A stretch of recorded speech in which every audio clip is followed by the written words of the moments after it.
Subscribe कीजिए target with MG Sharma YouTube channel को और दबाइए इस बेल आइकन को ताकि आपको मिल सके हमारा लेटेस्ट वीडियो सबसे पहले। दोस्तों नमस्कार, target with MG Sharma YouTube channel पर आप सभी का हार्दिक स्वागत एवं अभिनंदन है। दोस्तों आज के सेशन में हम यूथ कंपटीशन टाइम के प्रैक्टिस सेट 4 जीएस पार्ट को लेकर उपस्थित हैं। तो आज के सेशन में 50 महत्वपूर्ण प्रश्नों को करने वाले हैं। तो चलो शुरू करते हैं। हमारा पहला प्रश्न है, निम्नलिखित अभिलेखों में से किस लेख में अशोक नाम उल्लिखित है? भाब्रू अभिलेख, 13वां शिलालेख, रुम्मिनदेई स्तंभ लेख या मास्की का लघु शिलालेख? तो दोस्तों इसका राइट आंसर हो जाएगा मास्की का लघु शिलालेख। मास्की का लघु शिलालेख राइट आंसर होगा। दोस्तों हमारा अगला प्रश्न है 102, जवाबित का संबंध किससे था? राज्य कानून से, मनसब प्रणाली का नियंत्रण करने वाले कानून से, टकसाल से संबंधित कानून से या कृषि संबंधित कर से? तो इसका राइट आंसर हो जाएगा ऑप्शन ए राज्य कानून। राज्य कानून से था। जवाबित का संबंध राज्य कानून से था। बताते चलें, जवाबित का आशय होता है राज्य के कानून, अर्थात state law of state. Law of state यानी राज्य के कानून से है। जब कोई शासक देश या अपनी परिस्थिति काल के अनुसार प्रशासनिक सुविधाओं के लिए कोई कानून बनाता है तो वह कानून जवाबित कहलाता है। इस प्रकार हमारा राइट आंसर ऑप्शन ये राज्य के कानून से है। चलिए नेक्स्ट देखते हैं। हमारा अगला प्रश्न है 103, हुमायूं द्वारा लड़े गए 4 प्रमुख युद्धों का तिथि अनुसार सही क्रम अंकित करें। युद्ध स्थलों के नाम नीचे अंकित किए गए हैं। ऑप्शन इस प्रकार है, चौसा, देवरा, कन्नौज और सरहिंद। देवरा, कन्नौज, चौसा, सरहिंद या सरहिंद, देवरा, चौसा, कन्नौज, देवरा, चौसा, कन्नौज और सरहिंद? तो इसका राइट आंसर हो जाएगा ऑप्शन डी। इसका राइट आंसर होगा ऑप्शन डी। हुमायूं के द्वारा लड़े गए प्रमुख युद्ध कुछ हैं जो इस प्रकार हैं। पहले देवरा का युद्ध है। देवरा का युद्ध जौनपुर की ओर अग्रसर हुमायूं की सेना महमूद लोदी की सेना के बीच अगस्त 1532 में देवरा नामक स्थान पर हुआ। इसमें महमूद की पराजय हुई। और नेक्स्ट हमारा है चौसा का युद्ध। 26 जून 1539 को हुमायूं एवं शेर खां की सेनाओं के मध्य गंगा नदी के तट पर स्थित एक चौसा नामक स्थान है, उस स्थान पर हुआ। यह युद्ध हुमायूं की अपनी गलतियों के कारण हार गया। चौसा के युद्ध में सफल होने के बाद शेर खां ने अपने को शेरशाह की उपाधि से सुसज्जित किया। और फिर नेक्स्ट हमारा है कन्नौज का युद्ध। बिलग्राम या कन्नौज में लड़ा गया। इस लड़ाई में हुमायूं के साथ उसके भाई हिंदाल एवं अस्करी भी थे। फिर भी पराजय ने हुमायूं का पीछा नहीं छोड़ा। यह युद्ध 17 मई 1540 को लड़ा गया। और अगला हमारा सरहिंद का युद्ध है। सरहिंद 22 जून 1555 को हुआ। इस संघर्ष में अफगान सेना के नेतृत्व बैरम खां ने किया और इसमें हुमायूं को सफलता मिली। तो हमारा ये देवरा, चौसा, कन्नौज और सरहिंद ये क्रमानुसार युद्ध लड़े गए जो हुमायूं के द्वारा लड़े गए। ये 4 प्रमुख इस प्रकार हैं। इसका ऑप्शन डी राइट आंसर होगा। चलिए अगले प्रश्न पर चलते हैं। हमारा अगला प्रश्न है 104, निम्नलिखित में से कौन सा जनसंख्या की जननांकीय विशेषताओं का हिस्सा नहीं है? जनसंख्या का घनत्व, रहन सहन का स्तर, लिंगानुपात, ग्रामीण शहरी जनसंख्या? तो मित्रों इसका राइट आंसर हो जाएगा ऑप्शन बी रहन सहन का स्तर। ग्रामीण और शहरी जनसंख्या में जनसंख्या घनत्व और लिंगानुपात और जनसंख्या जननांकीय विशेषताओं का हिस्सा है। रहन सहन का स्तर जननांकीय विशेषताओं का हिस्सा नहीं है। चलिए अगले प्रश्न की तरफ बढ़ते हैं। हमारा अगला प्रश्न है 105, अगर कोई धन विधेयक लोकसभा द्वारा स्वीकृत हो, अगर कोई धन विधेयक लोकसभा द्वारा स्वीकृत हो जाए तो राज्यसभा इसे अधिक से अधिक रोक सकती है। अब देखना है कितने दिन तक रोक सकती है। 6 महीने तक रोक सकती है, 4 महीने तक रोक सकती है, या 1 महीने तक, अथवा 14 दिन तक। तो मित्रों ये 14 दिन तक रोक सकती है। इसका राइट आंसर होगा 14 दिन। संविधान के अनुच्छेद 109(5), 109 और 5, 109(5) के अनुसार राज्यसभा धन विधेयक अधिनियम को अधिकतम 14 दिनों तक रोक सकती है।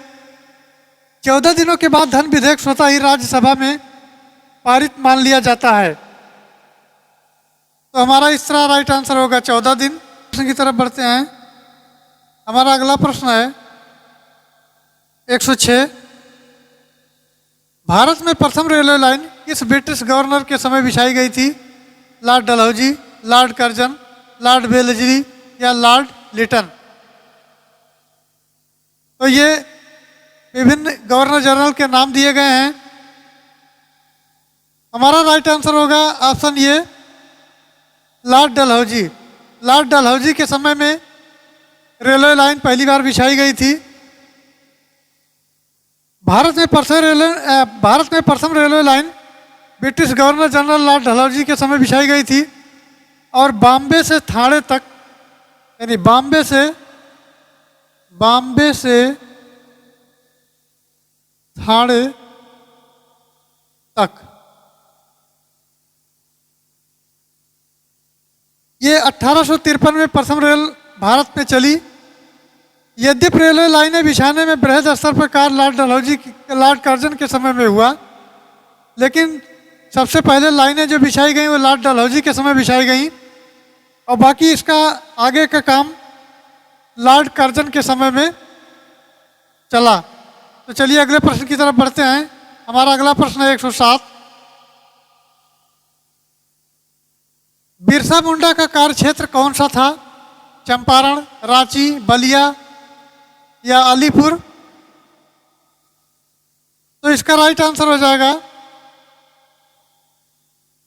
रांची। रांची राइट आंसर होगा।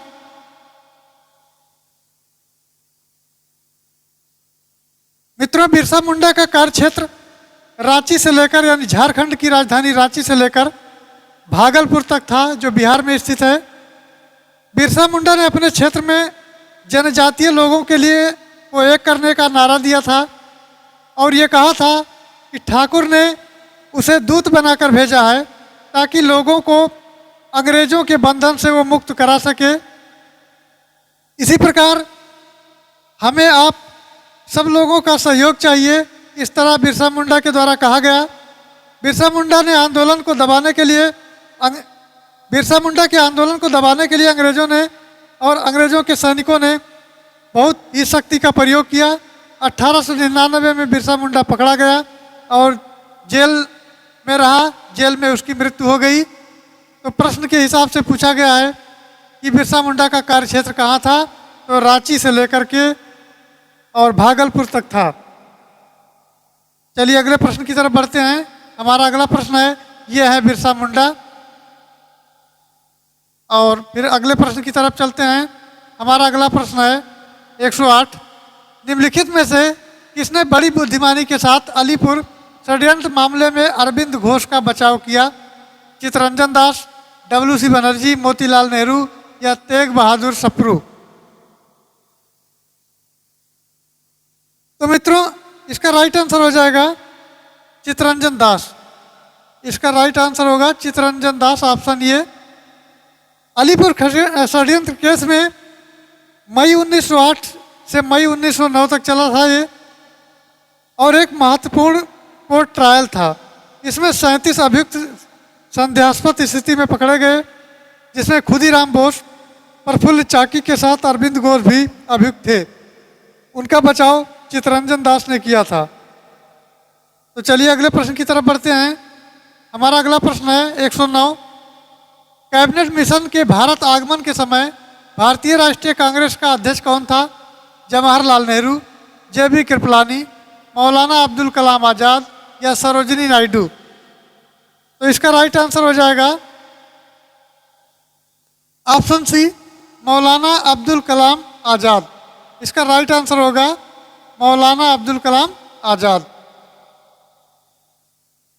कैबिनेट मिशन के समय भारत आगमन के समय मौलाना अब्दुल कलाम आज़ाद भारतीय राष्ट्रीय कांग्रेस के अध्यक्ष थे। क्या थे? भारतीय राष्ट्रीय कांग्रेस के अध्यक्ष थे।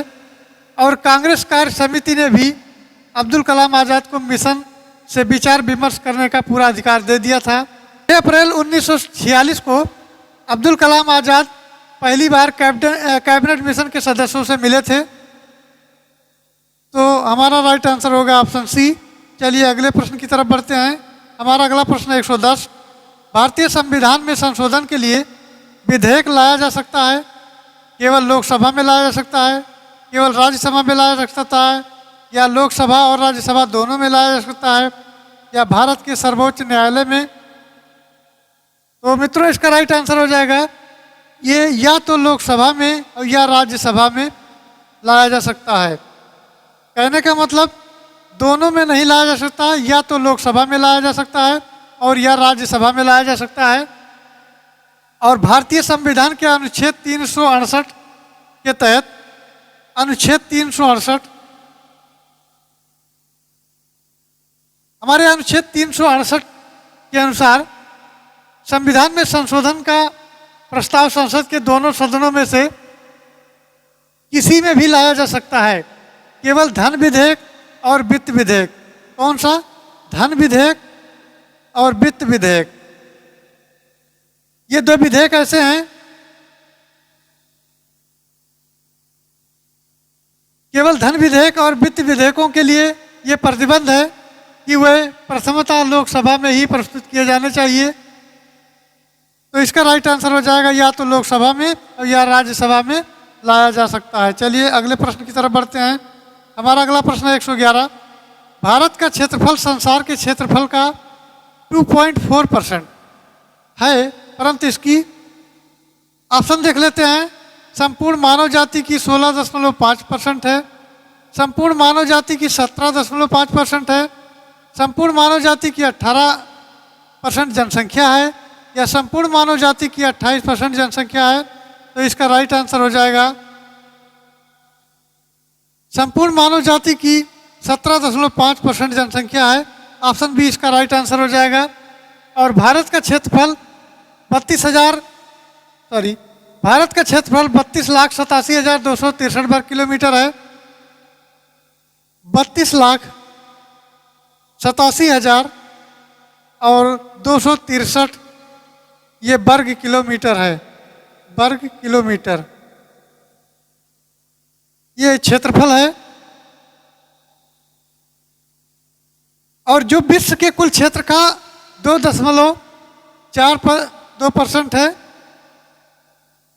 अर्थात भारत का क्षेत्रफल विश्व के क्षेत्रफल का 2.42% है।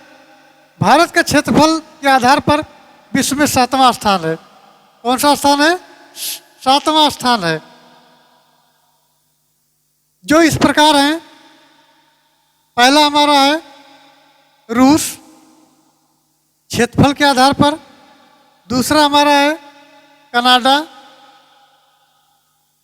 तीसरा हमारा है चीन, चौथा है संयुक्त राज्य अमेरिका, संयुक्त राज्य अमेरिका। उसके बाद पांचवा है ब्राजील, छठा है ऑस्ट्रेलिया, सातवां है भारत। अर्थात क्षेत्रफल के आधार पर भारत का 7वां स्थान है।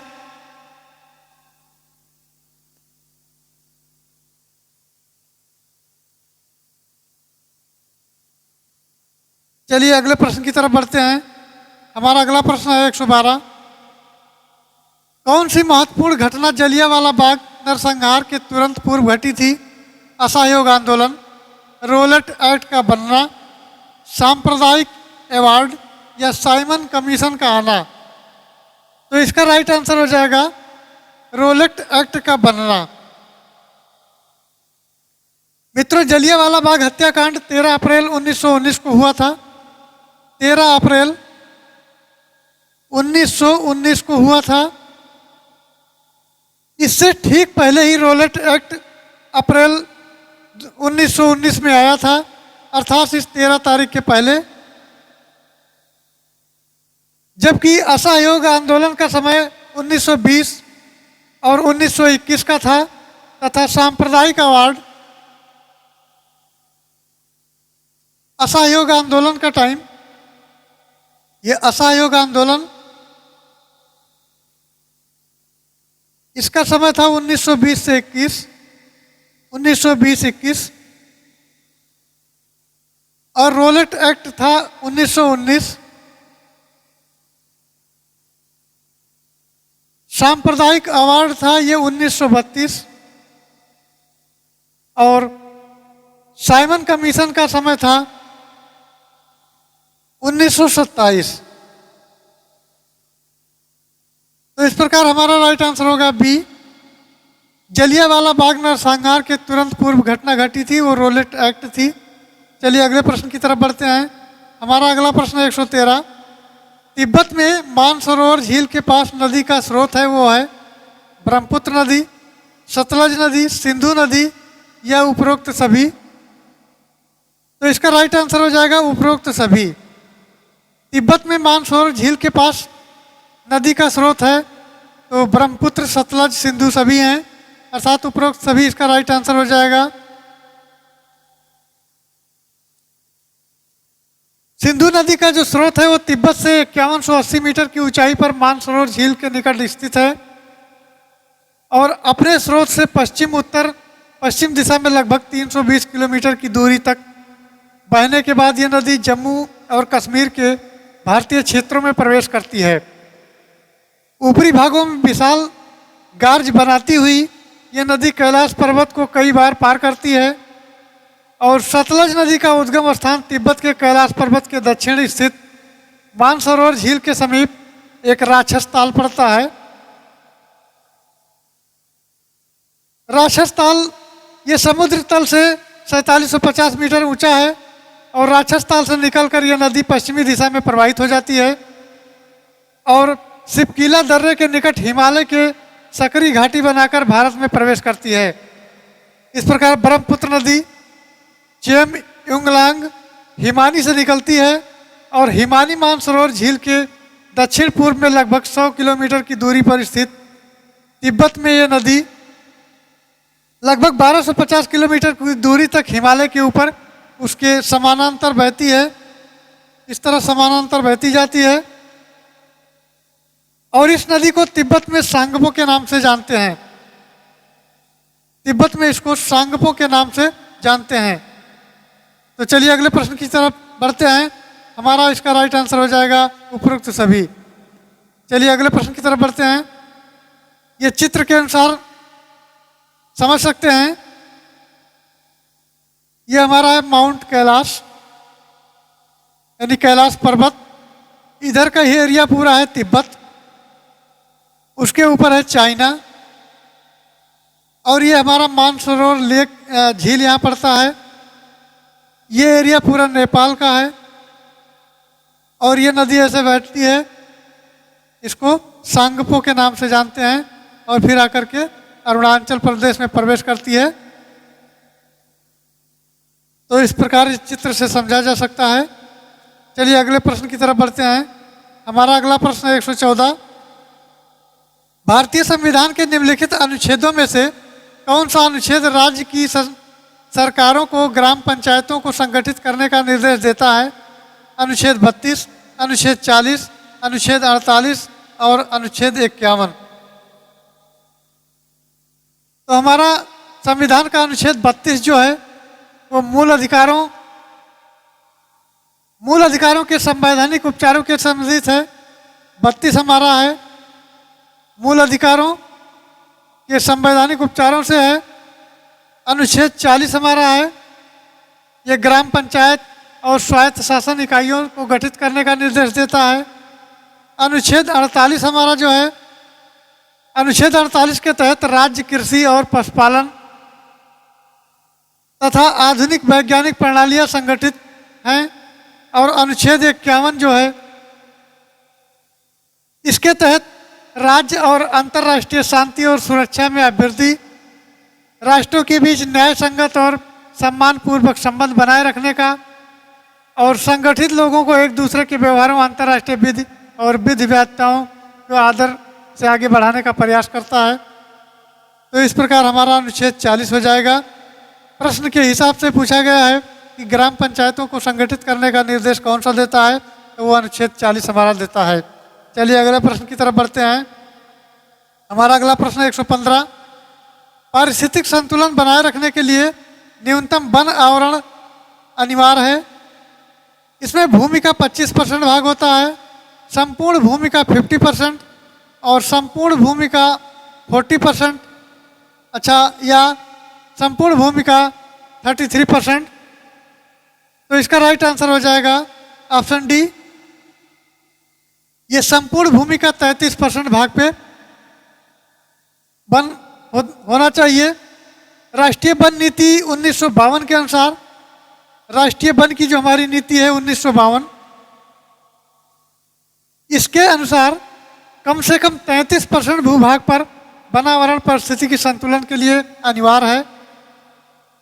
अर्थात यूँ समझें कि राष्ट्रीय वन नीति के अनुसार 1952 के अनुसार पृथ्वी पर कम से कम 33% भूभाग पर वन होना अनिवार्य है।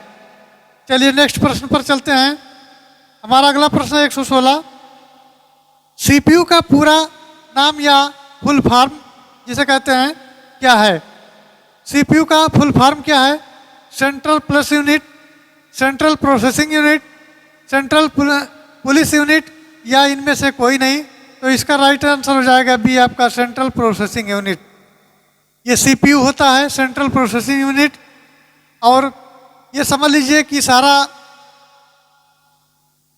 मेन उसका जो माइंड होता है, मेन पार्ट होता है, वो सेंट्रल प्रोसेसिंग यूनिट ही होता है। और इसी में मदरबोर्ड और अन्य अर्थमेटिक लॉजिक यूनिट सारी चीज़ें इंक्लूड होती हैं मदरबोर्ड में। तो चलिए टीन के डब्बे को देख लेते हैं। ये ऊपर से तो टीन का डब्बा दिखाई देता है, लेकिन ये कंप्यूटर का मेन पार्ट ही है। इसके अंदर मदरबोर्ड है और सारे फंक्शन इसी में लगे हुए हैं, प्रोसेसिंग का काम करता है। चलिए अगले प्रश्न की तरफ बढ़ते हैं। हमारा अगला प्रश्न है 117, पुरानी और नष्ट प्राय लाल रक्त कणिकाएं कहाँ नष्ट हो जाती हैं? प्लीहा में, यकृत में, आमाशय में, या अस्थिमज्जा में? तो इसका राइट आंसर है ऑप्शन ए, प्लीहा में। इसका राइट आंसर होगा प्लीहा।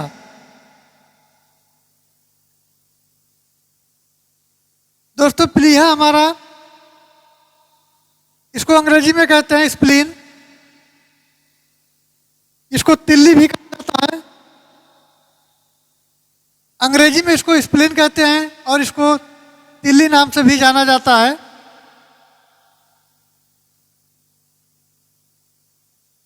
तो पुरानी और नष्ट प्राय लाल कणिकाएं प्लीहा में जाकर के नष्ट हो जाती हैं और लाल रक्त कणिकाएं अस्थिमज्जा में उत्पन्न होती हैं। तो चलिए चित्र से समझ लेते हैं। ये ह्यूमन बॉडी है और ये आमाशय के बगल में यही आपका ये तिल्ली पाया जाता है, जिसमें लाल रक्त कणिकाएं आकर के नष्ट हो जाती हैं, समाप्त हो जाती हैं। चलिए नेक्स्ट प्रश्न की तरफ बढ़ते हैं। हमारा अगला प्रश्न है 118, मृदा अपरदन रोका जा सकता है? कैसे रोका जा सकता है? अति चराई द्वारा, वनस्पति के उन्मूलन द्वारा, वनारोपण यानी वन को लगा करके, या उपरोक्त में से कोई नहीं।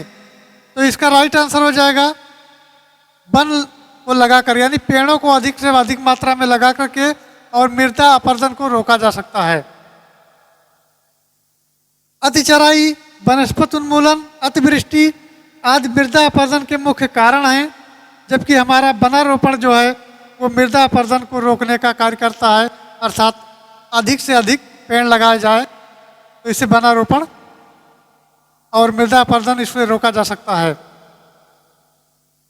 क्योंकि आज के समय में देखा जाता है कि लोग पेड़ों को काट रहे हैं अधिक से अधिक मात्रा में, लेकिन लगाने का नाम नहीं ले रहे हैं। अधिक से अधिक पेड़ काटे जा रहे हैं लेकिन पेड़ लगाया नहीं जा रहा है लोगों के द्वारा, इससे समस्याएं उत्पन्न हो रही हैं।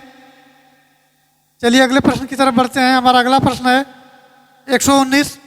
न्यायिक पुनरावलोकन का अर्थ यह है कि उच्चतम न्यायालय को सभी प्रकरणों पर अंतिम अधिकार प्राप्त है। राष्ट्रपति के विरुद्ध दोषारोपण कर सकता है। चलिए आगे बढ़ लेते हैं। और उच्च न्यायालय द्वारा निर्मित उपकरणों को समालोचना कर सकता है या किसी भी राज्य के कानून को अवैध घोषित कर सकता है। तो इसका राइट आंसर हो जाएगा ऑप्शन डी, किसी भी राज्य के कानून को अवैध घोषित कर सकता है। न्यायिक पुनरावलोकन में उच्चतम न्यायालय को संसद और राज्य विधानमंडलों द्वारा बनाए गए कानून की समीक्षा का अधिकार प्राप्त होता है। वो इन दोनों द्वारा बनाए गए किसी भी कानून को शून्य घोषित कर सकता है, अर्थात निष्क्रिय कर सकता है, यदि उसके निर्माण में संवैधानिक प्रावधानों का उल्लंघन हुआ है। तो अगर न्याय संगत नहीं है तो इसको शून्य कर सकता है, हटा सकता है। चलिए अगले प्रश्न की तरफ बढ़ते हैं। हमारा अगला प्रश्न है 120। 1 रुपए के नोट पर हस्ताक्षर होता है वित्त मंत्रालय के सचिव का, गवर्नर यानी भारतीय रिजर्व बैंक का, वित्त मंत्री का, या इनमें से कोई नहीं। तो 1 रुपए का जो हमारा नोट होता है उसमें वित्त सचिव का हस्ताक्षर होता है। ऑप्शन सी राइट आंसर होगा।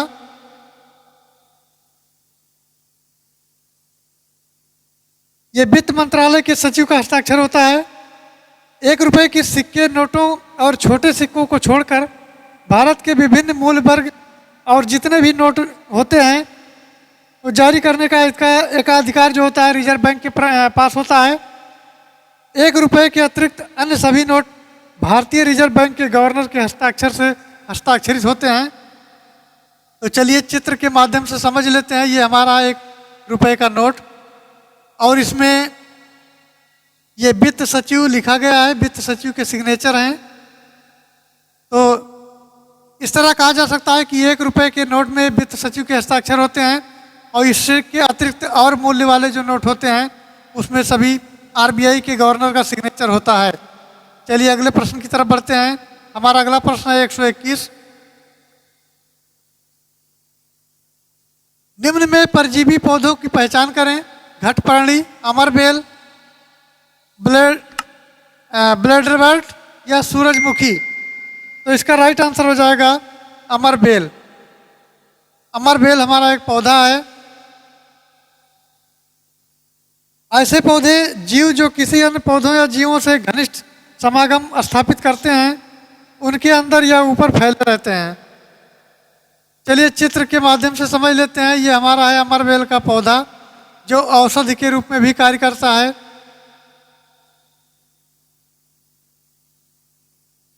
और ये परजीवी या परपोषी पौधों या जीव कहलाते हैं। अमरबेल को आकाश बेल के नाम से भी जाना जाता है। ये ऐसे ही परपोषी वनस्पति हैं जो बबूल, अरंड और किसी अन्य पौधे के ऊपर फैल जाते हैं। प्रायः आप लोगों को देखा होगा कि किसी अन्य पेड़ पर ये फैल जाते हैं और इनके ऊतकों और चुस्कांक से छिद्र भोजन प्राप्त करते रहते हैं। इनमें जड़ें नहीं होती हैं, अर्थात इनमें जड़ें नहीं होती हैं। कवक तथा मनुष्य के शरीर में पाए जाने वाले विभिन्न प्रकार के कृमि परजीवी जीव हैं। ये एक दूसरे पौधे पर ये अपना अस्तित्व बना लेते हैं। चलिए नेक्स्ट प्रश्न पर चलते हैं। हमारा अगला प्रश्न है 122। मनुष्य के शरीर में पैर की हड्डी है, खोखली होती है, सरंध्री होती है, ठोस होती है या कीलक होती है। तो इसका राइट आंसर हो जाएगा ऑप्शन सी, ये ठोस होती हैं। चलिए ठोस होती हैं। मानव में केवल 2 अग्रपाद अर्थात सामान्य भाषा में हाथ और दो पश्चपाद अर्थात पैर होते हैं। दोनों अग्रपादों की अस्थियां यानी आगे की अस्थियां और दोनों पश्चपादों की परस्पर एक समान होती हैं। अग्रपाद एवं पश्चपाद में अधिकांश अस्थियां भी एक समान होती हैं। प्रत्येक अग्रपाद के ऊपरी भाग में एक लंबी अस्थि होती है जिसका नाम होता है ह्यूमरस, और नीचे के भाग में दो लंबी अस्थियां रेडियंस और अल्ना होती हैं। यानी पैर के नीचे की जो अस्थियां होती हैं मोटी मोटी, वो रेडियंस और अल्ना होती हैं। रेडियंस और अल्ना उनका नाम होता है।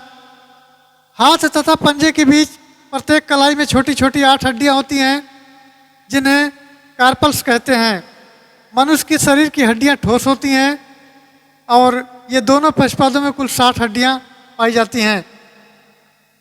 तो चलिए अगले प्रश्न की तरफ बढ़ते हैं। हमारा अगला प्रश्न है 123। पौधे के कौन कौन से भाग हल्दी प्राप्त होती है? पौधे के कौन से भाग से हल्दी प्राप्त होती है? जड़ से, फल से, पुष्प से या तना से? तो इसमें मित्रों तना से प्राप्त होती है। ऑप्शन डी इसका राइट आंसर होगा। ये है हल्दी का पौधा जो इसके तने से प्राप्त किया जाता है।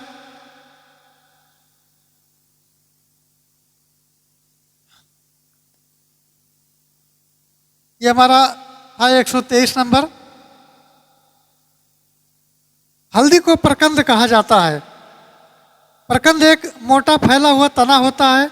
इस प्रकार भूमि के अंदर तना हल्दी, अदरक, केला, फर्न आदि पौधों में होता है।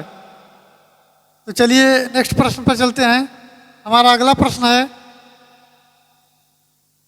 आगे बढ़ते हैं, 124।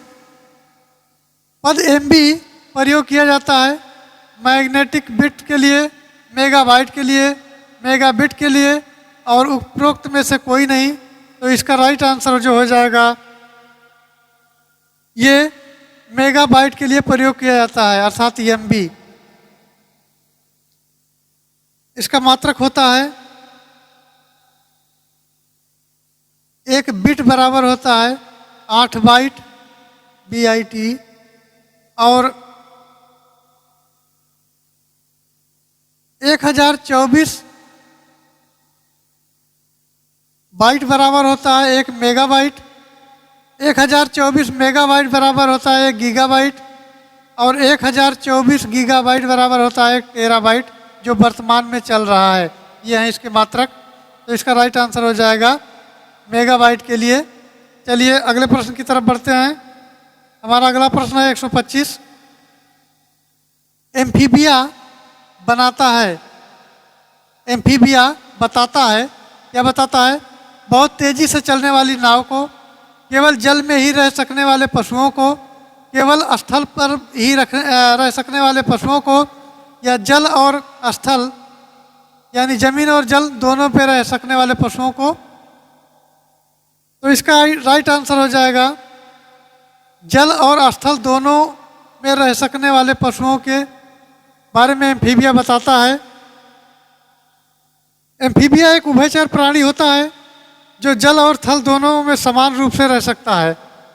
इसके उदाहरण के तौर पर देखा जाए तो जैसे मेढक, मेढक होता है और दूसरा होता है घड़ियाल। घड़ियाल, ये दो प्राणी ऐसे हैं जो जल और स्थल दोनों पे रह सकते हैं। जल रहे तब भी ठीक, स्थल रहे तब भी ठीक, कोई फर्क पड़ने वाला इनको नहीं है। चलिए आगे बढ़ते हैं। हमारा अगला प्रश्न है 126।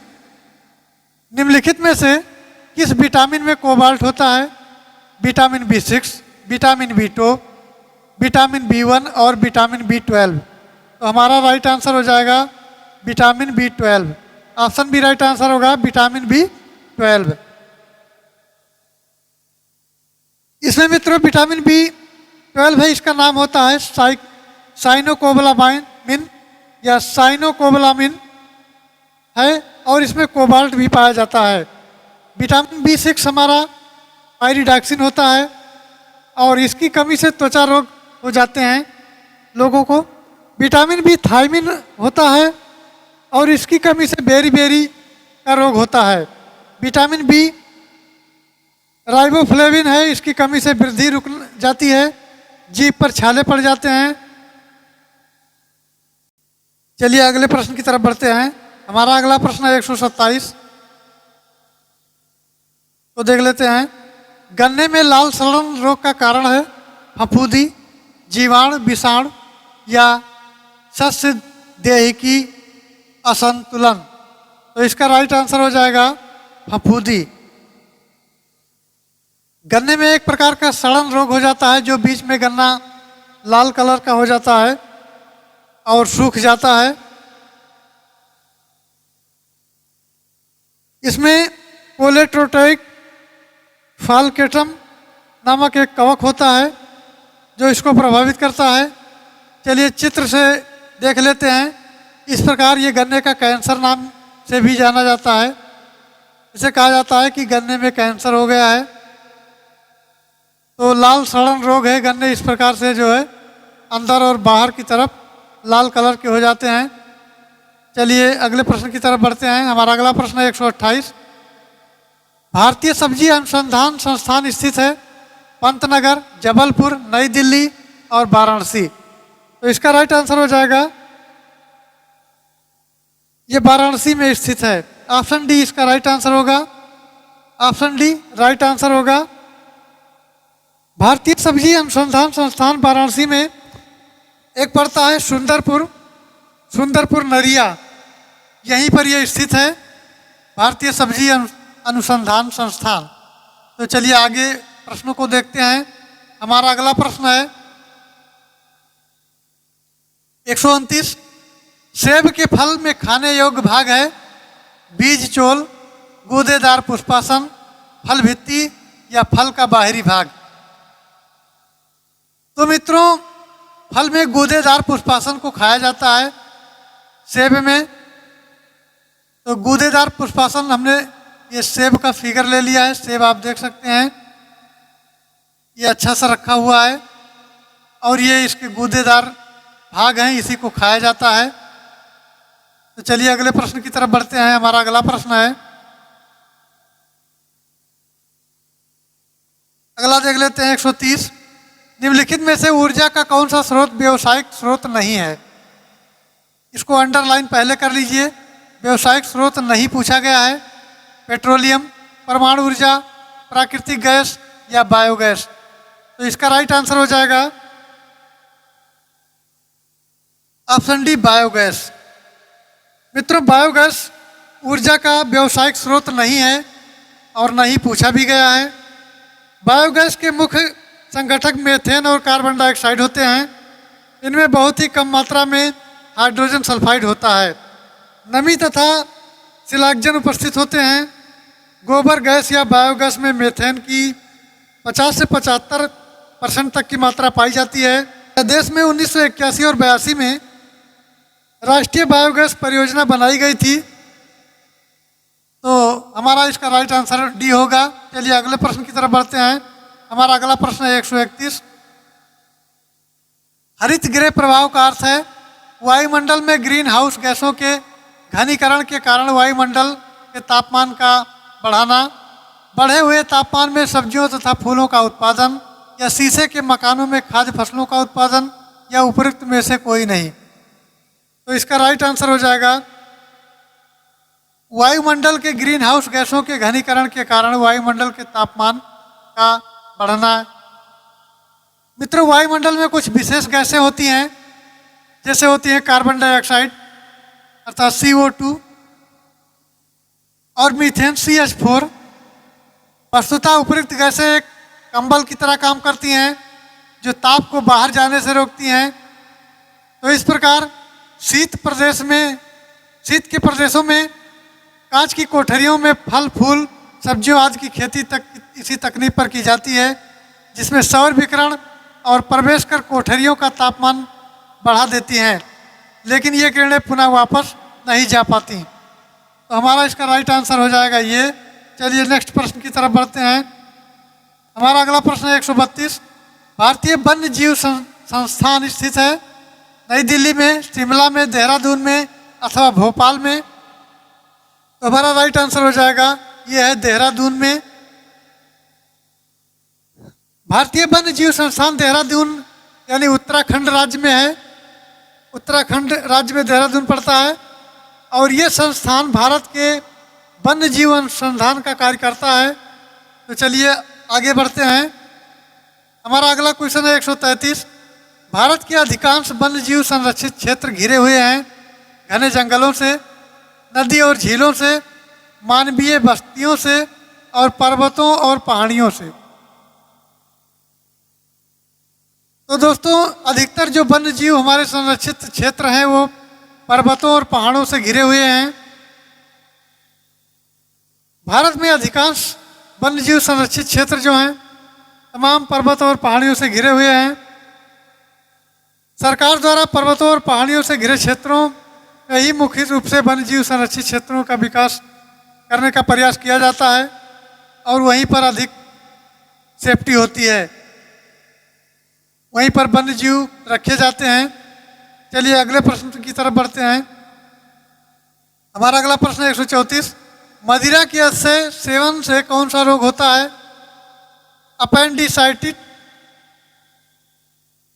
अपेंडिसाइटिस, विषाणु यकृत शोथ, पित्ताशय पाषाण या यकृत का सूक्ष्म रोग। तो ये हमारा डी राइट आंसर होगा, यकृत का सूक्ष्म रोग। मदिरा के सेवन से यकृत का सूक्ष्म रोग हो जाता है। चलिए अगले प्रश्न की तरफ बढ़ते हैं। हमारा अगला प्रश्न है 135। कार्बन डेटिंग निम्न की आयु निर्धारण हेतु प्रयुक्त होती है?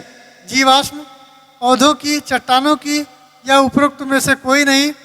तो इसका राइट आंसर हो जाएगा जीवाश्म की पहचान जो है वैज्ञानिक कार्बन डेटिंग के हिसाब से आयु का निर्धारण उसके करते हैं। और जीवों का या अवशेषों की आयु का पता लगाया जाता है।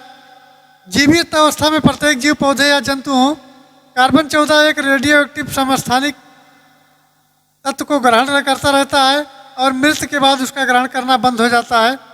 इस प्रकार मृत्यु के बाद जीव के शरीर में प्राकृतिक रूप से कार्बन 14 के क्षय और उसकी मात्रा कम होती रहती है। इस क्रम में किसी जीव और कार्बन 14 की सक्रियता को माप करने की उसकी मृत्यु से वर्तमान तक के समय की गणना की जा सकती है कि कितने समय का है। चलिए अगले प्रश्न की तरफ बढ़ते हैं। हमारा अगला प्रश्न है 136। उत्तर प्रदेश का सबसे बड़ा वन्य जीव विहार है चंद्रप्रभा, किशनपुर, हस्तिनापुर या रानीपुर। तो मित्रों इसका राइट आंसर हो जाएगा हस्तिनापुर। हस्तिनापुर हमारा राइट आंसर होगा। उत्तर प्रदेश राज्य का सबसे बड़ा वन्य जीव विहार हस्तिनापुर वन्य जीव विहार है और ये वन्य जीव विहार मेरठ, मुरादाबाद, मुजफ्फरनगर, गाजियाबाद में स्थित है। इसकी स्थापना 1986 में हुई थी और इसका क्षेत्रफल 2073 वर्ग किलोमीटर है। इसका क्षेत्रफल जो है 2073 वर्ग किलोमीटर है, वर्ग km या वर्ग स्क्वायर। चंद्रप्रभा वन्य जीव विहार चंदौली जनपद में है और इसका क्षेत्रफल 78 वर्ग किलोमीटर है। किशनपुर वन्य जीव विहार लखीमपुर खीरी जनपद में है। हमारे ये दिए गए हैं। चंद्रप्रभा जो हमारा है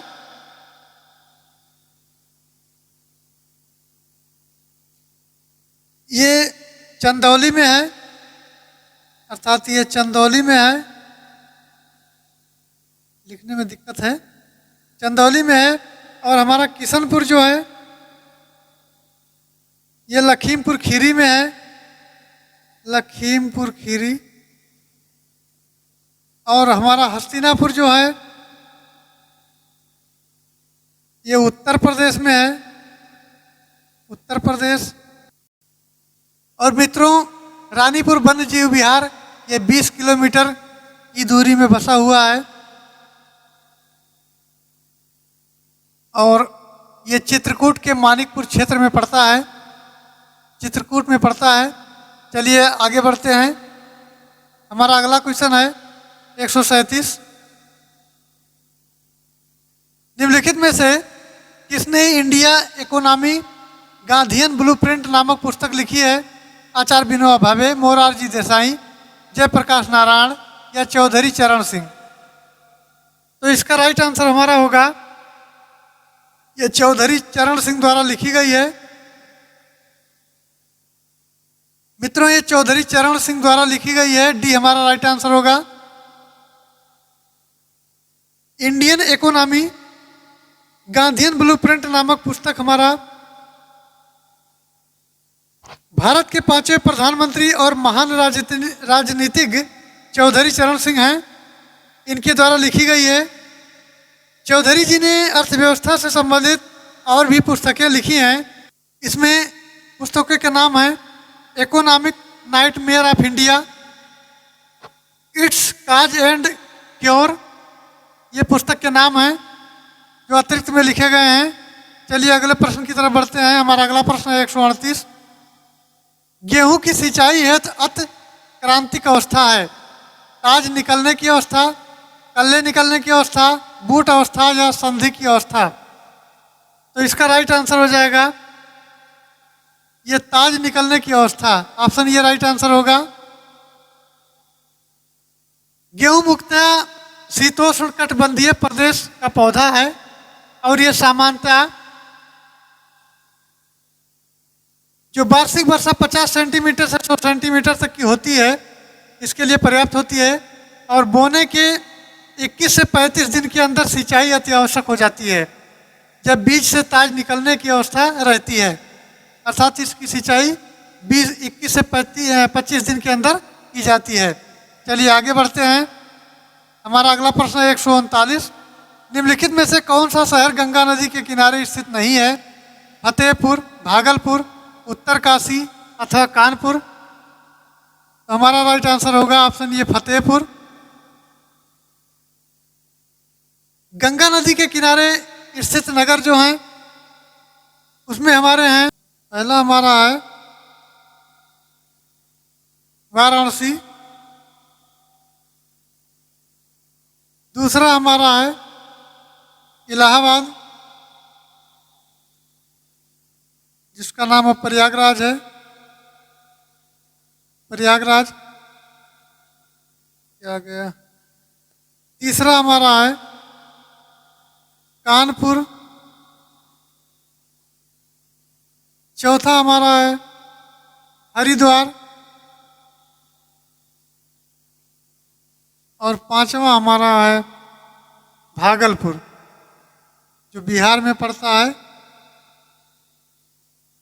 हरिद्वार उत्तराखंड में पड़ता है, कानपुर हमारा यूपी में है, इलाहाबाद यूपी में है, वाराणसी यूपी में है। ये तीन शहर हमारे उत्तर प्रदेश में हैं और हरिद्वार उत्तराखंड में है और ये भागलपुर बिहार में पड़ता है। ये सभी गंगा नदी के किनारे स्थित शहर हैं।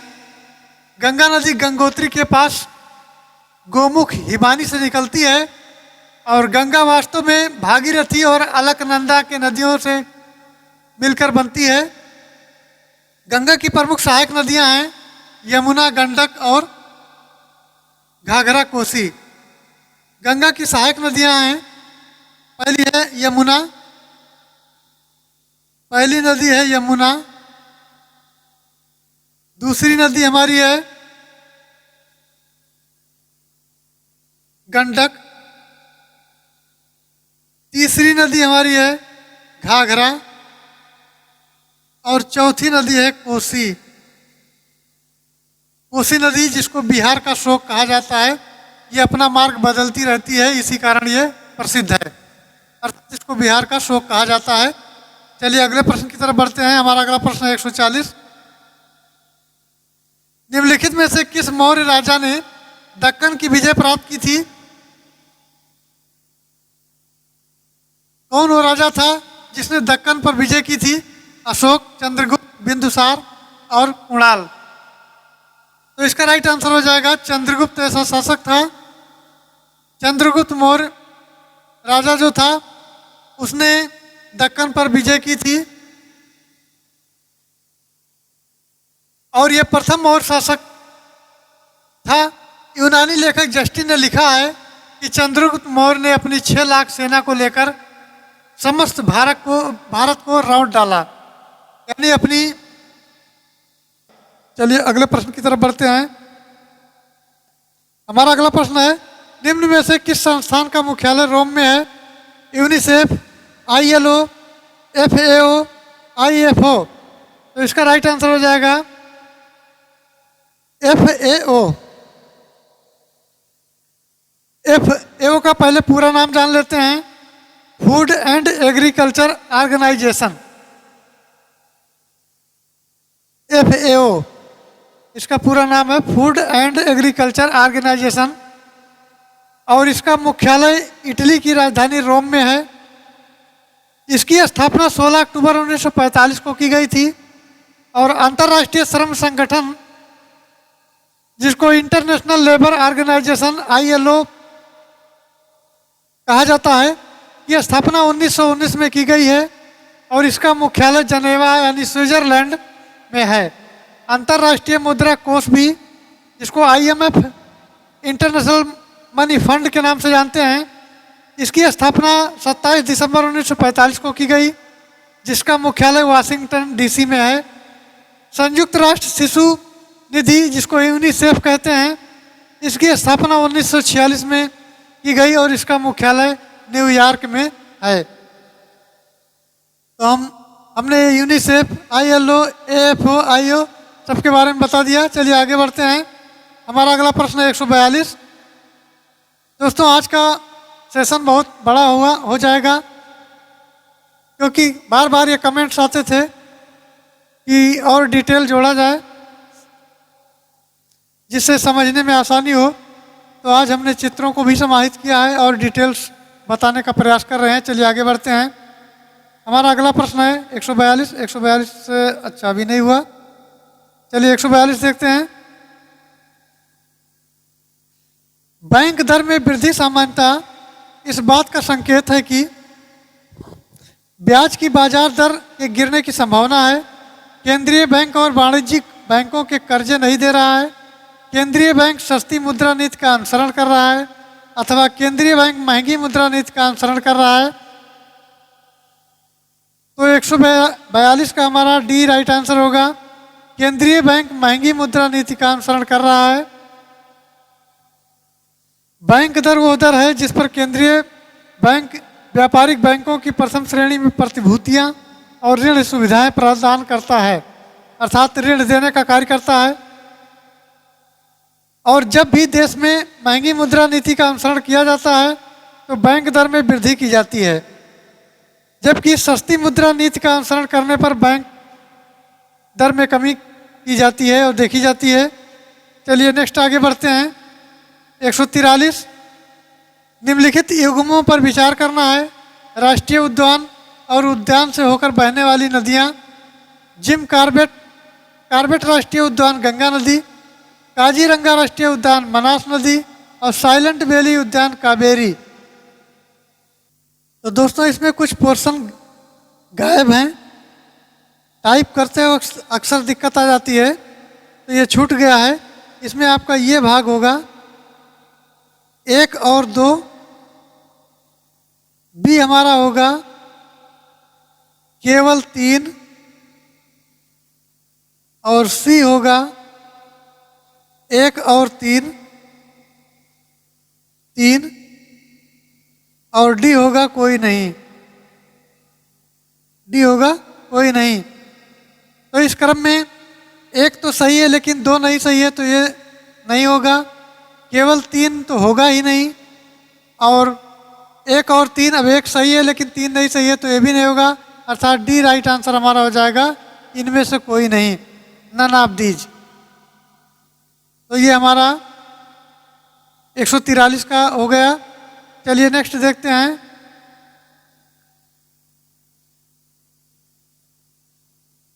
हमारा अगला प्रश्न है 144। निम्नलिखित में से कौन से भाग वनस्पत और जंतु दोनों ही कोशिकाओं में पाए जाते हैं? कोशिका कला हरित लवक रिक्तिका, कोशिका भित्ति केंद्रक रिक्तिका, कोशिका कला कोशिका द्रव्य केंद्रक, कोशिका भित्ति हरित लवक कोशिका द्रव्य। तो मित्रों इसका राइट आंसर हो जाएगा ऑप्शन सी, कोशिका कला कोशिका द्रव्य केंद्रक। इसका राइट आंसर हो जाएगा। मित्रों, कोशिका कला, कोशिका द्रव और केंद्रक ये सभी वनस्पति और जंतु दोनों कोशिकाओं में पाए जाते हैं। चलिए नेक्स्ट देखते हैं। अगला प्रश्न है हमारा 145। वो कौन सा यौगिक है जो सफेद ठोस और जो वायु जल वाष्प को अवशोषित करता है? Sodium nitrate, calcium chloride, sodium carbonate और कैल्शियम सल्फेट। तो इसका राइट आंसर हो जाएगा कैल्शियम क्लोराइड। कैल्शियम क्लोराइड एक हाइग्रोस्कोपिक सफ़ेद रंग का लवण है और ये वायुमंडल के जलवाष्प को अवशोषित कर लेता है। इसे ट्राइराइड की श्रेणी में रखते हैं इसको।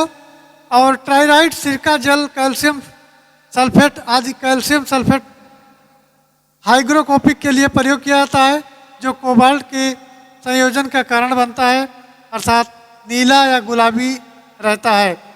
इसका राइट आंसर होगा। चलिए आगे बढ़ते हैं। 146। संयुक्त राष्ट्र अंतर्राष्ट्रीय शांति सैनिक दिवस मनाया जाता है 20 अप्रैल को, 29 मई को, 30 मई को और 31 मई को। तो इसका राइट आंसर हो जाएगा, ये संपूर्ण विश्व में यानी पूरे भारत में ये 29 मई को मनाया जाता है। 20 का राइट आंसर होगा। 29 मई को पूरे विश्व में संयुक्त राष्ट्र अंतर्राष्ट्रीय शांति सैनिक दिवस मनाया जाता है। चलिए आगे बढ़ते हैं। हमारा अगला क्वेश्चन है 147। निम्न में से किसने आयुष्मान भारत स्वास्थ्य अवसंरचना मिशन का शुभारंभ किया है? नरेंद्र मोदी, अमित शाह, योगी आदित्यनाथ या राजनाथ सिंह? तो मित्रों, इसका राइट आंसर हो जाएगा, ये भारत के प्रधानमंत्री नरेंद्र मोदी जी द्वारा इसका शुभारंभ किया गया है 25 अक्टूबर 2021 को। ये डेट याद रखना, 25 अक्टूबर और 2021 को ये योजना प्रधानमंत्री नरेंद्र मोदी जी द्वारा लॉन्च की गई है और उत्तर प्रदेश में अपने संसदीय क्षेत्र वाराणसी से लॉन्च किया गया है।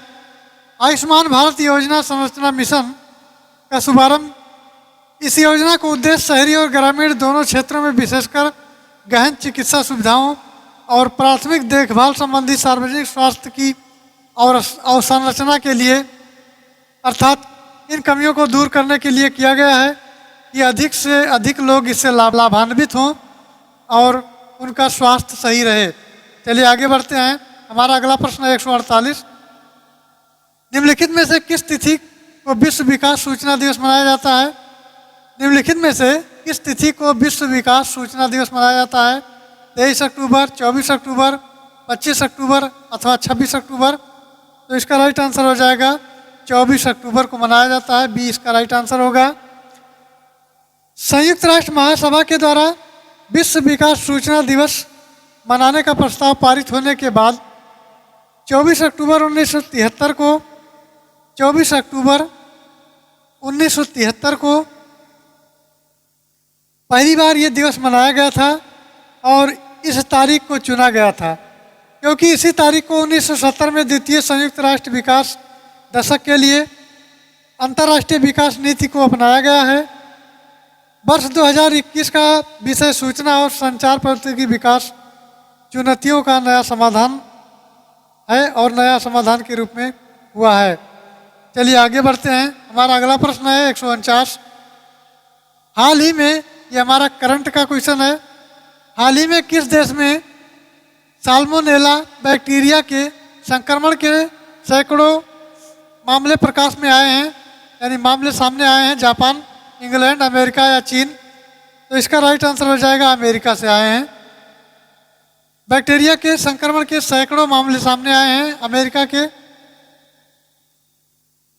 अमेरिका की स्वास्थ्य agency centres for disease control है एंड डिप्रेशन यानी CDC, इसके अनुसार अमेरिका में नई बीमारी सैल्मोनेला बैक्टीरिया के संक्रमण फैल रही है।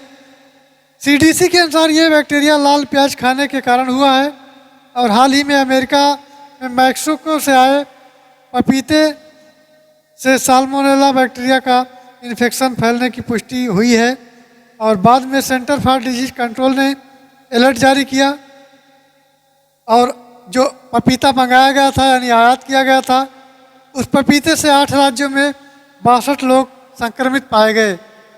चलिए आगे बढ़ते हैं। हमारा अगला प्रश्न है 150। 150 देखते हैं। नवंबर 2021 में होने वाला अंतर्राष्ट्रीय फिल्म महोत्सव का आयोजन IFFI कहाँ हुआ है? गोवा, चेन्नई, कोलकाता या महाराष्ट्र? तो इसका राइट आंसर हो जाएगा, ये हमारा गोवा में हुआ है। गोवा इसका राइट आंसर होगा। 20 से 28 नवंबर 2021 के मध्य, यानी 20 से और 28 नवंबर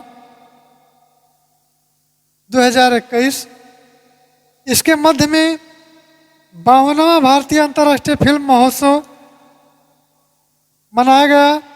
2021 गोवा की राजधानी पणजी में ये संपन्न हुआ है, जो हमारा भारत के अंतर्गत आता है गोवा, और इसकी राजधानी पणजी है, वहाँ पर संपन्न हुआ है। मित्रों, अब हमारा क्वेश्चन आज का समाप्त होता है। और एक विशेष ध्यान रखना, प्रत्येक रविवार को प्रातः 7 बजे करंट अफेयर्स की कक्षाएं संचालित की जाती हैं, हमारी करंट अफेयर्स की, जिसका अगला श्रृंखला 4 आने वाला है। और इसको देखना विशेष ध्यान रखें, ना भूलें।